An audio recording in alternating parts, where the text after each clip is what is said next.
Welcome back to Shenanigans. Thank you for tuning in. Today we have Valentina, a lovely guest, another one that we bring in from the Facebook Expat group. Thank you again to the admin for letting us post there. Valentina, before we go in depth, because actually you're the one who brought us here. What do you know about this place? Because I just discovered it's called the Summer Palace when I've been living here for 6 years. This was where the Kinsky family, which was one of the royal, the aristocrats of Bohemia, this was their summer palace. So, and there used to be up here an area. It's been renovated since I first started coming here. But it used to be an ice house. So you could imagine, yeah, because in the summertime you had to keep the ice cold. So it was sort of there's a dug-in spot. Do you know about this, Pavel? An ice house. But this is it's the back half of Petřín. So everyone goes on the Petřín side. Yeah. But this side is a little quieter, which is nice. And, I had a dog for 12 years. So 12 years I was coming up and down these, this park. And it's very green and wooded. And there's certain secret places where you can get blackberries and raspberries and strawberries. And to our audience behind the camera, Pavel, the other founder of Shenanigans, but we've been living here, literally near Strahov for 2 years now, and be coming to this park all this time. I had no idea. This. Well, there's actually, if you go back here, there's a secret staircase. Yeah, that I know. That takes you down to the main road. Yeah, to the main road. But that's pretty handy. Yeah. And then I've been told that over here, the buildings have been since renovated into personal apartments. But it was supposedly where if you were an aristocrat but you didn't have your own palace, there were rooms, so for the lower nobility, I guess. It's amazing. But this is not even a palace, this is a summer house. It's a summer house, exactly. It's a cottage. It's a cottage. Build myself a 60-room cottage. Sorry, guys. Paul doesn't have a mic. I wish we could. Maybe we will hear what he said in the comments. He needs to get one. Yeah, but this is exactly what we're all about. To our audience as well, about the Shenanigans podcast, and to you as well. It's nice and easy chat with a coffee, well, in our case, our lovely lemonade drinks or whatsoever, but... Well, now it's at the Ethnographic Museum. Okay. And, because it's a museum. It's a museum. I know about. There's a lovely little cafe, and the path takes you up. It's just pretty. There's little ponds, and it's quite peaceful. So. Okay. Well, to the foreigners, tourists, whoever might be visiting Prague, you now have a new spot to check out. Thank you to Valentina. And it actually goes really well as well to how does Valentina know this richness of information? Well, because she's been here for quite some time. So it does bring us a title, The Unscripted Expat, 29 years, 2 continents and 0 regrets. I have to say, when Valentina reached out to me on Facebook, and you mentioned you were here since 1996, we didn't have the chance, at least not yet, to have a single person come to the show and really get to be able to share how they looked at Prague, how Prague used to be the before and after, to a degree, of course, because you can even go further, right? But from a foreigner's point of view, I'd love to hear as well from a local's point of view. So please, if there is a local out there who wants to join, feel free to join in. But let's kind of go back to what brought you to Prague in the first place? Because I remember during our call you mentioned as well, because you speak a little bit of French as well. Right. Yeah, the original plan was to move to France. Yeah. This was back in the early to mid 90s when I was, coming up with this. Mm-hmm. And I was really concerned with not just going and, being cool and waiting tables and working under the table, getting paid under the table, until I get my visa. I wanted to be legal. That was a big deal. And in the mid 90s, there was, at least to my remembrance, all of these magazine articles and TV spots about the new Bohemia. And one of the things they mentioned was that they wanted English speakers and that getting a visa, they had negative unemployment back then. Okay. And they wanted English speakers. And I'm like, all right, check. I've never been here. I have no idea what I'm getting myself into. And it was very impulsive. But it really was the best decision I've ever made. Seems like it. You've been here for some time now. Yeah. And how was Prague? Bring us let's say to the viewers and to myself, if I had to close my eyes and you had to describe how Prague was the moment you landed in the city when 1996, I how was it? arrived January 22nd, 1996. Yep. And I remember flying over Ruzyně, which hadn't been renovated. It's quite nice now. It's a cute little, very accessible airport. It was accessible, but it was rough. And I remember seeing just gray snow and mud and thinking, I am coming with $3,000. That's what I've got. And I refuse to leave until I am dead broke and I'm going back, completely. You had a one-way ticket then, I Yeah, guess. well, no, I think I bought a round-trip ticket because I had to go get my cat eventually and bring him back. Yeah. But, he was an immigrant. I don't know that. But that was many years ago. I love that. And, so I had a friend here who I'd studied in France with, where I didn't go because unemployment in France, I think, was 14% or something in Paris at the time I was looking. And I had friends who had MBAs from universities in America, French, who'd gone back to France, and they were working at the equivalent of like a Best Buy. So I didn't see it economically being the wisest choice, whereas Prague, they said, visa easy, get a job. Perfect marketing strategy. I joked about it at one point when I was living in Baku, which I guess we'll talk about later. Yep. But I was at an embassy function and I was talking to someone from the State Department, and I used to call it the State Department public propaganda campaign to bring Westerners to the former communist East, because there really were so many articles and so many news programs talking about it, and you'd see some American going, "I paid 3 cents for this beer," it sold itself. It really did. So. I was part of the second wave of sort of Western expats, I think. The first wave was in the early 90s. A lot of those are my friends, but they have a different story. It was more developed. There was, it wasn't as rough as it was for them, but it was a faded glory kind of place. In 96, they didn't really have control of public services very well. So none of the streets were, the main streets were plowed, none of the sidewalks were. And I think I fell down a dozen times my first day walking around the city because it was just icy everywhere. We still do today, but it's definitely better. No, it's good now. I think it's the cobbles that are the icy part, Yes. Yes. But you get good ankles. Strengthening your ankles in Prague. Come strengthen your ankles in Prague. Sorry, go on. I kind of lost track of the question, sort of talking about what Prague was like. Yeah, how it was in 1996. But I mean, you're connecting as well a bit to the story aspect because you worked as a journalist. How was it to work as a journalist in that era? Because it must have been when quite I first came here, I didn't know what kind of job I was going to get. And I initially, through this friend who I'd studied in France with, who had sort of let me stay with her for a while and had worked for a big international company, and they were looking for an English editor.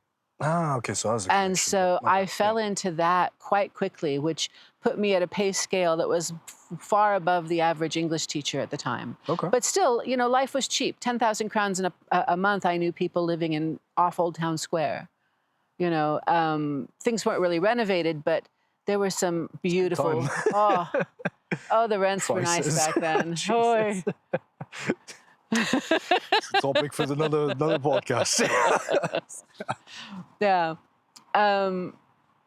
So I got this job working as an English editor, and then from there it was wild. It was, it was crazy. I don't really see myself as a big partier, but in Prague you kind of, come out of a sklep bar in the center at the end of a night, and it's dawn. It's just sunny. Yeah. And it's like, how did that happen? And so there was a lot of just random parties. There were you could crash all kinds of. I had a friend who crashed Mick Jagger's 60th birthday party, the one that he had here, and they made it to the embassy function, but they just dressed up went and hung out in one of the hotels they knew a bunch of celebrities were going to be staying in, and then chatted people up. And then when they were escorting people into the van, they just popped into the van and... Jesus Christ. That literally sounds like a story that you'd have. Crashing random celebrity parties in 1990s. Going to an embassy is fantastic. Sorry, go on. Yeah, so it was, I mean, it was a very small town feel for a long time. And I think that, that was a nice, it was a good positive about, living in a brand new place where you're in culture shock and, trying to master or at least communicate in this challenging language. When I came here, I was an idiot. I really was. I didn't speak any Czech. I spoke French and I spoke some Italian. And I thought, I'm a language person. 3 years, I'll be fine. And I didn't even bother to look up what Wenceslas Square was called in Czech. And I remember riding around the city and just having no idea where I was and thinking, I'm going to pick the prettiest sounding name and just get off and see what it's like. And it was Florence, which is the bus station. And it hadn't been renovated then either. So if you think it looks rough now, you should have seen it back then. So Prague was a rude awakening for a few weeks. It really was. But it, I don't know, it pays off. It's paid off for me. How long did it take you actually to learn Czech to... Because I bet it's a never-ending curve. It's a never-ending. For me, I'm quite jealous of my friends who came here in the early 90s and got jobs as English teachers in villages. Because there you had to. Yeah. You just... And the challenge now is everyone speaks English. And Czechs are natural scholars. They're all more pushy at speaking English with me than I am at pushing to speak Czech with them. The other way around. And so, going out into the countryside is good for me. Yeah. My Czech gets better, but yeah, it's never ending. Okay. I do want to bring it back to the question in regards to being a journalist in that era. And I'm curious as well, what were some of the stories you were chasing as a journalist during that time? God. Any fun ones you want to share? Well, okay, I first was working for a think tank, which was called the Open Media Research Institute, OMRI. And it was a sort of, when Radio Free Europe came here in 1995, when they moved from Germany, they eliminated this analytical wing, which was like 135 analysts. And George Soros came in and said, hey, I'll make a think tank out of this. And interestingly enough, they also controlled one of the largest samizdat libraries of, communist era literature in the world. And Soros had a university, so he was thinking. I think he was thinking ahead. But in any case, so I got a job there as an editor, and we were doing a lot of pieces about the Balkan War, the Balkan peace process.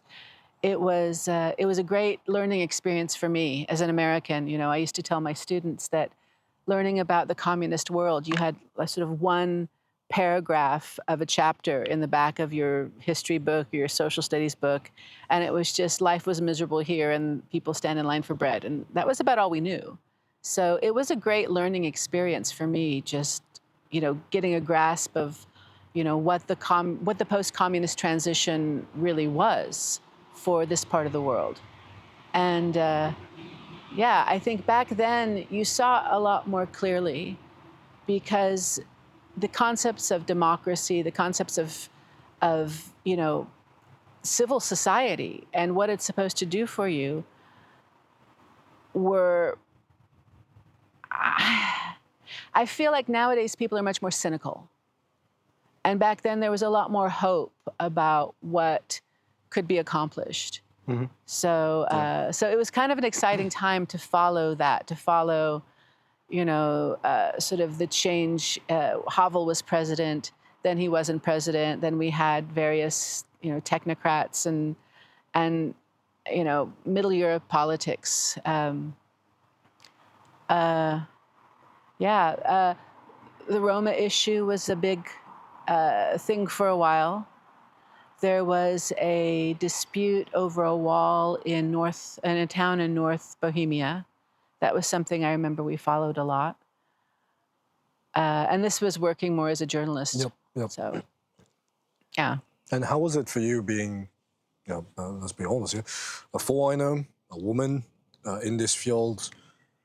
Did it make it, was it harder for you, would you say, compared to I locals? focused on the editing side as opposed to the reporting side, simply because, without having command of the language, I went out really on a doable. couple of stories. I remember once we did, when I was working at the Post, we did a story about 2 years after these floods in North Moravia. There were some devastating floods, I think in 97 maybe. And I went with a Czech translator and another journalist.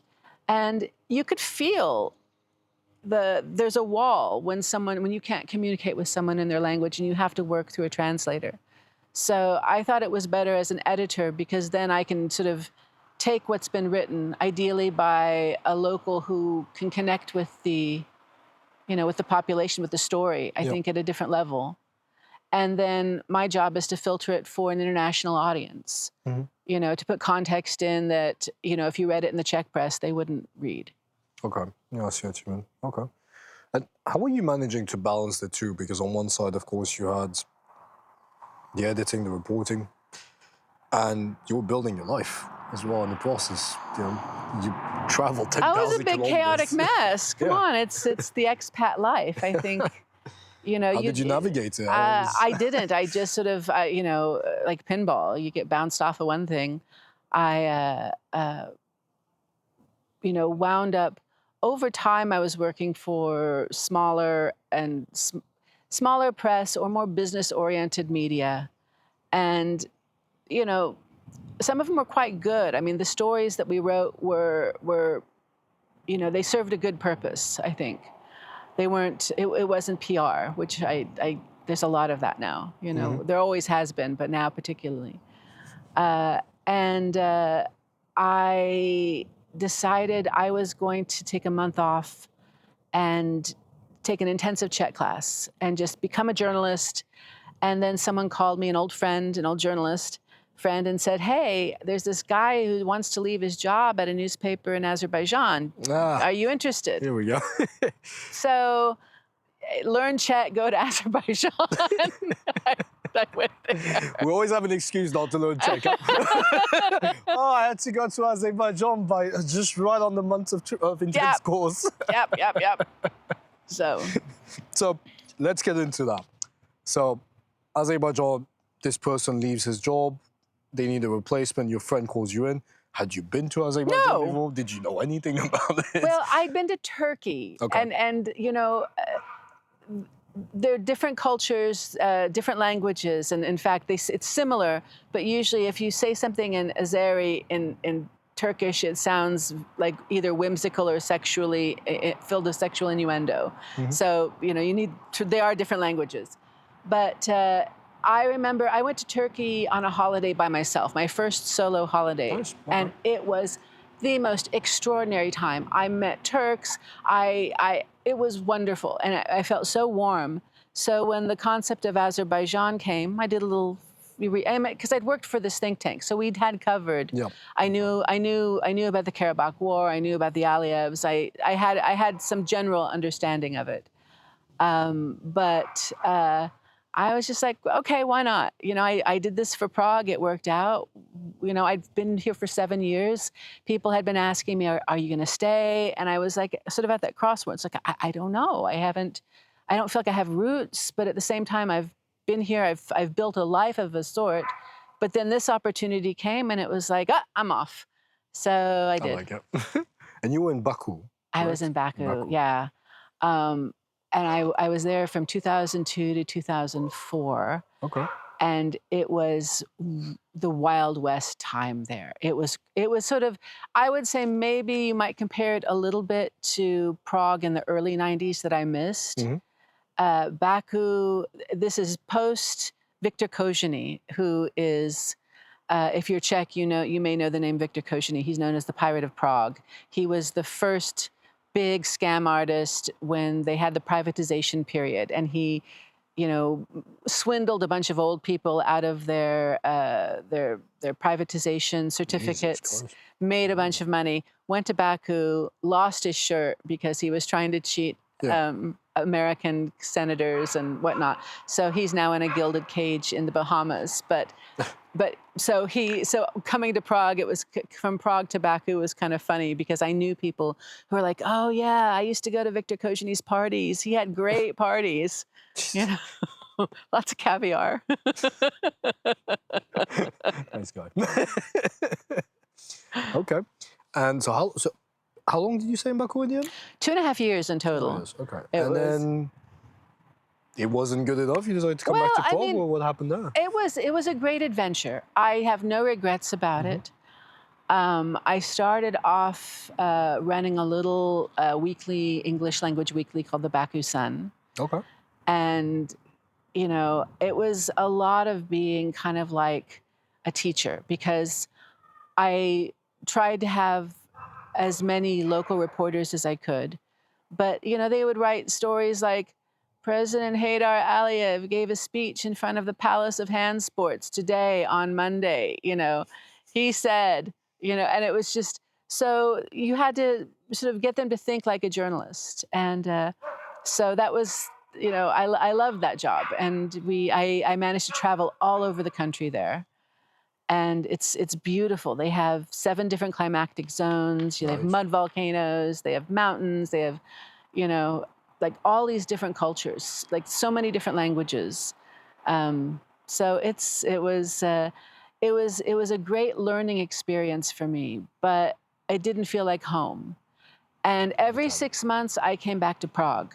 So when I say I've been in Prague for 30 years, I sort of include that 2.5 years because I was seconded to Baku, but I was really, you know, and it was sort of my time to really come to the realization that, yeah, this is where I want, effectively, where I want to die.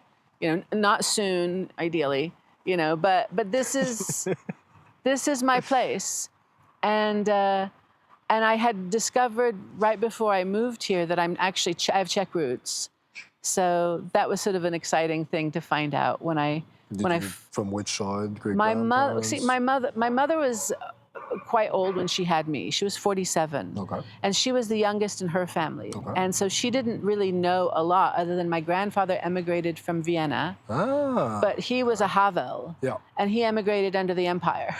So, you know, he immigrated like right at 1900. Yeah. And so his roots go all the way back to a little village near Kolinec, near Klatovy. The village is called Kolinec.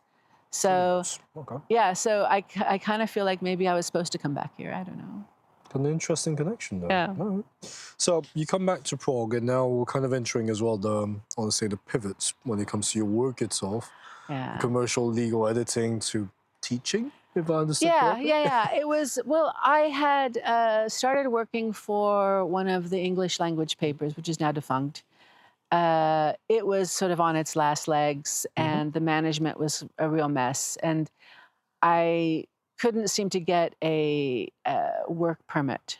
It was cash under the table, which was causing problems trying to get the visa and to get, situation. You know. Yeah. So I had the opportunity to do some editing at a local law firm. And that meant me sort of pivoting and getting a business license and being self-employed. And so from editing at the law firm, I was editing for everything, just whatever I could get. And through the law firm, I started getting teaching, you know, mostly higher level, but it allowed me to kind of go back and remedially. I did do a lot of linguistic studies as a student, in college, but I hadn't trained to be a teacher per se. I taught French, but not English. So it was an interesting sort of segue to get into teaching, and you know, it really underscored my love of the English language and thinking about how sentences are constructed, and you know, the differences between how Czechs think about an idea and how a native English speaker will think about the same idea, and how that is, you know, transposed into verbs and nouns. And Czechs are very noun heavy because the language, I think, is very noun heavy. You have your inflections and you have your cases. Whereas English has all of its verbs, and we, You know, you can Donald Trump something and people understand what that verb would mean, given the context. I've never heard that phrase, Donald Trump something. No, but you know what I mean. Yeah, You can take anything and make it a verb in English. Donald Trump, Yeah. I love that. So Yeah. Okay. So I, you know, I was just trying to be, reactive. I had two goals, and that was to pay my rent, to be reactive to the market, but also to try to make sure that I was doing jobs that I could justify as a foreigner, because I'm a guest in this country. So is my work justifiable? Am I taking work away from a Czech who could do the same thing? No, because I capitalize on my native fluency and how I communicate and how to parlay that into work. So it was whatever I could do where I could use that skill. So, I did voiceovers. I voiced over a porn once. What? That was a bucket list. Can we get that? That was one of my bucket list things. Yeah. You had a bucket list with doing yeah. a voiceover for porn. I mean, I'm not going to act in one, Yeah, no, but I loved. But it was just like, this is the thing about living in, and this was from this was from the 90s, Yeah. Or maybe early 2000s, but opportunities just kind of flew your way like that. Yeah. So yeah. It's an understatement now, the question of how was it to have so many hats? Because you had to. I mean, you have to. It's a city. I think it's the same in any city. If you live in New York, if you live in Paris, it's a necessity. You're doing, if you want to have an artistic life. Yeah. Yeah. If you want to be an attorney or if you want to be an accountant, that's different. But if you want to live a life that has, I don't know, more than that, and for me that was really important, and Prague allows me to do that, So I feel you're kind of already answering the question, but how did the Czech work landscape evolve over time from the Wild West in the mid-90s, in the 90s to the corporate maze that we have today from your perspective? Well, Schengen did a lot. I think when I first started working and I started with, like I said, an international company, and I saw this from various, social functions you'd go to. The management was primarily from the UK, from the US, from the West. And then by about 2000 or so, they were all being recalled home. And then you would see sort of an evolution of these companies with the heads of the companies being the local staff, which was the standard kind of evolution, I think, when you're dealing with these kinds of transitions.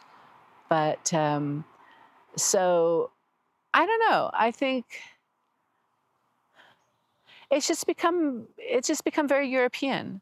It's not post-communist to me anymore. It's not, I have a lot of friends who are comics, and the Romanian comics are always making jokes about how dodgy, everything is there, and sure, there's grift here in every government there is, but I don't know. It feels very much more standardized as a European democracy, So I do want to ask, because I saw in your notes at one point regarding the Western perception of Czech people. Anything you want to say on that one? Well, this was, I think, back in the early 90s, and I remember making a real note of this because they would always put me as the other English speaker in offices with other English speakers who were usually the upper management. Yeah. And they could be a bit dismissive, talking about how lazy Czechs were and how, there was that attitude. But then when I went to a Czech person's house, it was perfectly clean. I mean, Americans could learn a lot. I go hiking in the forest, and you see people's cottages. Windows are clean. The gardens are manicured. This is not a lazy people. Manicured. It's not a lazy people. It's not. It's just, I think the key is do you understand how to create a team? Mm-hmm. And I think Czechs work very well as teams. I've seen it, but yeah, that was the early days, and I think. Again, I think you see this in a lot of expat dominant kind of cultures. There is that sort of feeling of, we're here to teach you the ways. And the thing is that you know. Bit of a colonization kind of Yeah, approach. it can be. It can be. Bloody But hell, okay. yeah, I think, I don't know. I feel like things are very, yeah, very normal here. Okay. But to kind of close it off on the professional topic, let's say, becoming an English professional is something important to you. What would you say that phrase means to you today? Be an English professional. Today, yeah. Oh, well, I suppose I think of my skill as not just speaking my language, but understanding that there are so many different variants of it, depending on your socioeconomic status, where in the world you learned your English. You know, I am, as a teacher, I am a prescriptivist by necessity. You have to have some kinds of rules. But as a communicator, as a language professional, when I'm working on PR materials for my company, or if I'm, you know, trying to communicate an idea in an article, I'm thinking much more about who my audience is and what their language is, what they know. And I think living abroad for so many years has put me at an advantage in some ways, you know, because you see people who've just come from their home country. They've never been anywhere else.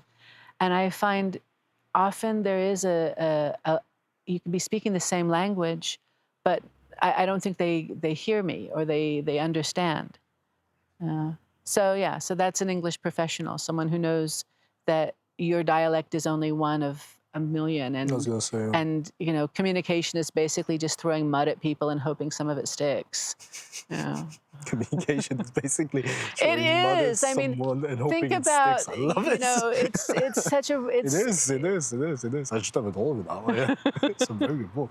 Okay, let's bring it back to the fun story parts. Was Prague wilder than Baku? No, simply because the amount of wealth that was thrown around Baku was staggering. Okay. In what way? It was the oil industry. Yeah. Okay. So yeah. it was, yeah. In terms of just decadence, probably Prague. Although, yeah, I would say probably Prague. But it was a healthy decadence. You know, it was a, you know, take responsibility for your own self decadence, which was, you know. And when you say some of the freedom in Prague now, this again, we're going back to 90, was it borderline absurd? Borderline what? Borderline absurd, the amount of, not freedom, but the amount of craziness you could have back in Prague in the days. Well, I think by the time I got here, it was probably a lot more curtailed. Okay. And I'm making a differentiation between the expat culture here and the tourist culture, which, you know, you get a stag night of boys on a cheap air flight from, you know, South London, and it's a different culture. Right. It's a different culture. No, because I think that there was always, at its base, there was an artistic element. There was a desire to create.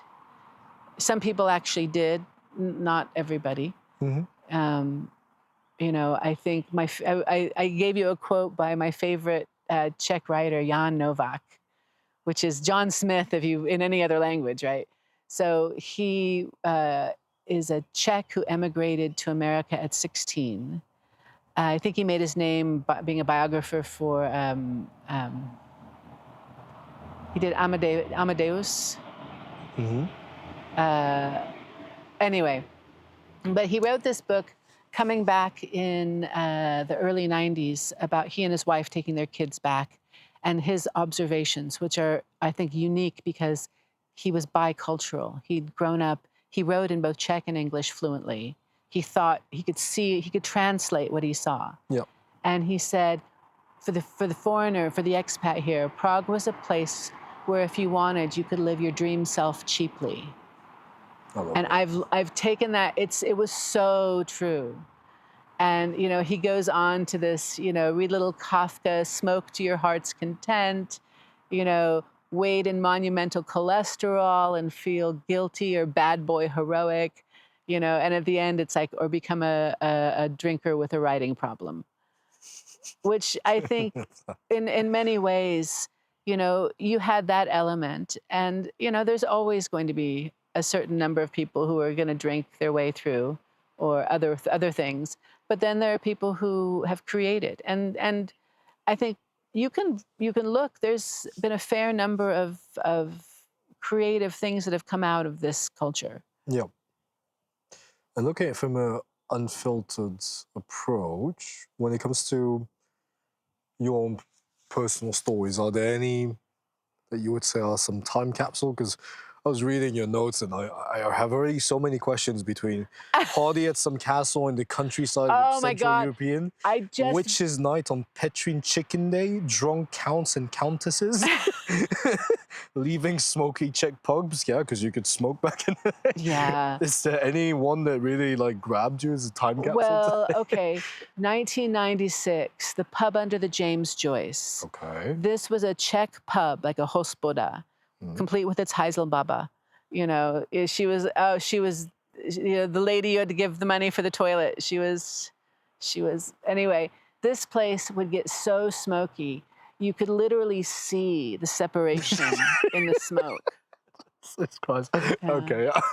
So, yeah. And, because of a certain friend I had here who was, you know, like I said, Prague was the place where you could just go on the craziest adventures. And she had become kind of great friends with various members of the Central European aristocracy. So she would drag me to these parties, and I'll never forget, I was sitting with this older couple because they were always the drunkest ones at the party, and so they would tell you all the great stories. And I won't say their name, but they're a known name here, you know, like one of those old names. And so I'm telling them I'm about to move to Baku. And I still remember, oh, darling, who do we know in Baku? And the wife's like, well, darling, Angus Hay. You know, the Hay family. They were once in line for the throne of Scotland. Jesus Christ. And then I wound up meeting Angus Hay, who was this lovely, you know, British consultant. I don't know what he did. He was a consultant. In my fantasies, he was one of the last members of the Knights Templar, and he was holding out one of the outposts in the Absheron desert there. But yeah, so those are my time capsules. That's brilliant. And I guess I was asking the question because honestly, I want to grab that aspect, but also for the listeners today who, you know, they only know today's gentrified Prague, what do you wish that they could have seen? Maybe, you know, the faded glory beauty of it all that you mentioned as well. Old Town Square before it got its facelift was beautiful.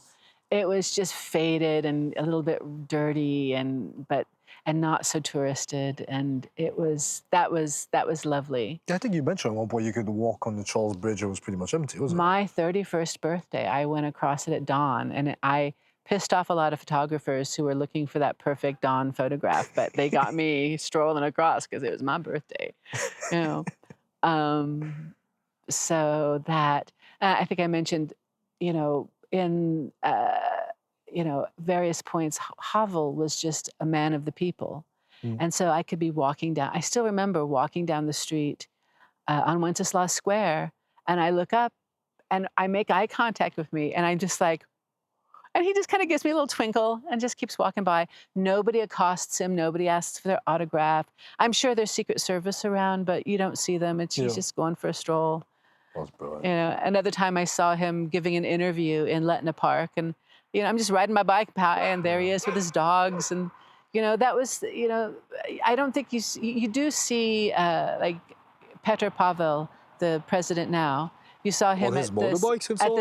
On his motorbike. He was during COVID. He was out and about on the COVID motorbike, passing out supplies. He was. And I love how the Secret Service goes crazy because he wants to ride on his motorbike. He's the Marlboro man. He is.